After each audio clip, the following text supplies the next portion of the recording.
Canada. And then, pagtutulungan mo nun, yamen tayo saan. Naala siguro niya, biglaan nga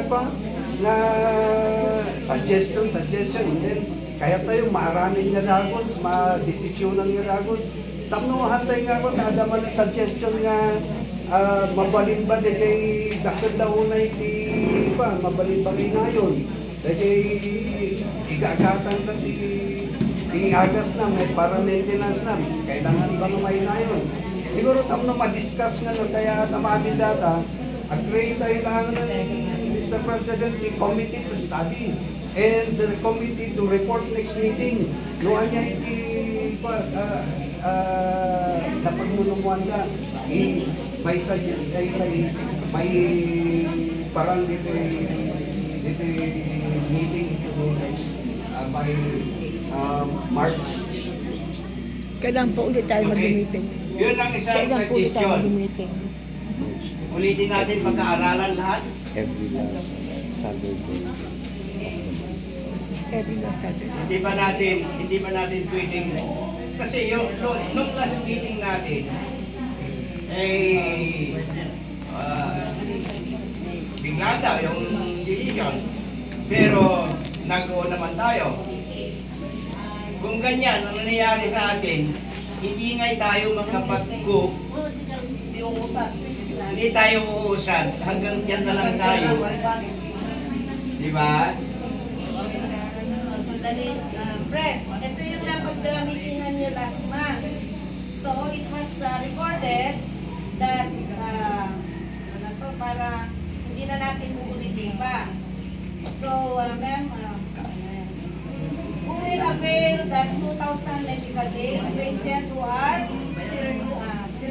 seriously sick, confined at the hospital, patients who are undergoing dialysis, patients confined at the hospital for 1 day or more.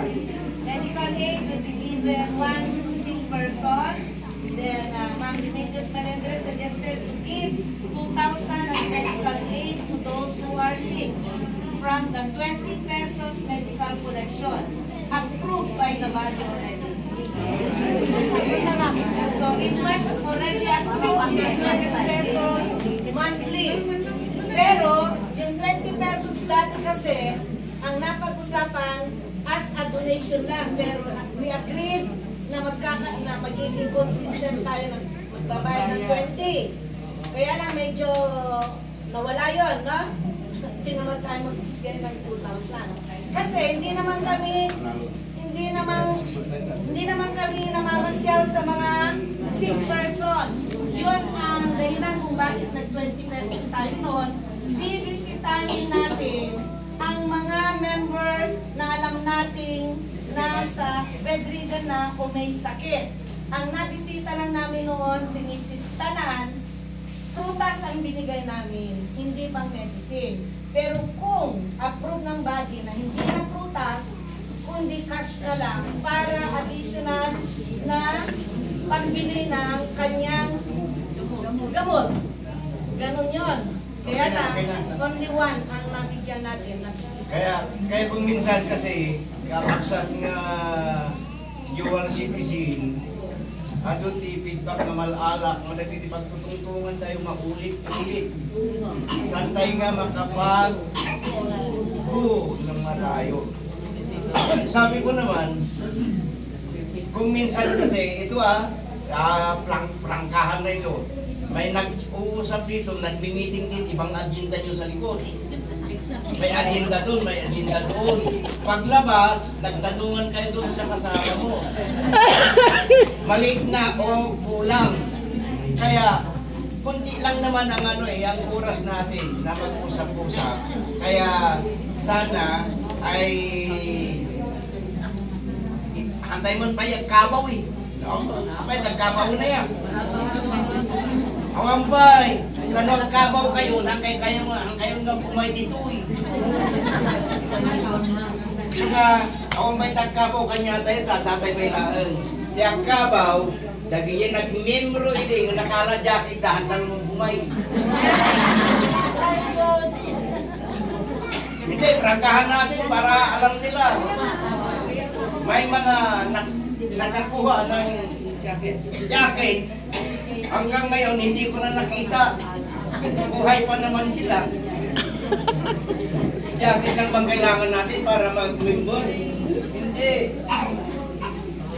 Para sa mga baguhan, ulitin ko ito sa mga baguhan dito, may mga newcomers tayo, di ba? Ilan tayo?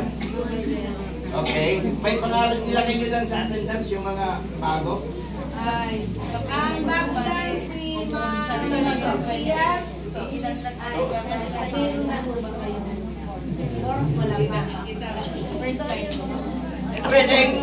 Pwedeng sasayaw yung bago. Ay, hindi, tatayo. Yung mga tatayo. Okay. So, mag-submit na kayo ng pangalan dito. At tugaw ka man kay Mari-Mari. Madamdama, please lang. Madamdama lang. Madamdama lang. So, yung mga bago, may papaliwanag ako sa inyo para walang sisihan pagdating ng araw. Yung mga bago, ganito yan.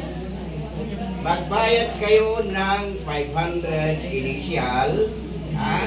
Saan mapunta yung 500?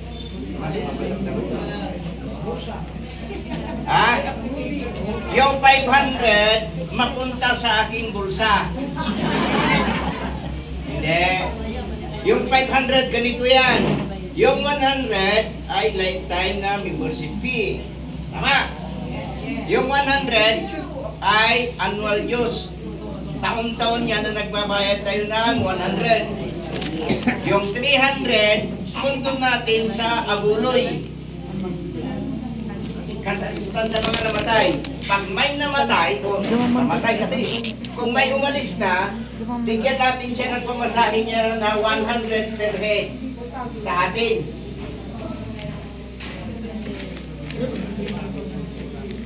Alam niyo na kung saan mapunta yung mga bago? Kaya huwag yung hanapin kung kulang na, sa pulsa pa yun. Kaya, pag may nauna na, mababawasan tayo ng 100. So, may utang tayo ngayon na 100, magbayad kayo mamaya. Tapos, ito ang pinaka... Mare, baka hindi marinig ni Madam yung sinasabi ko, problema niya mamaya.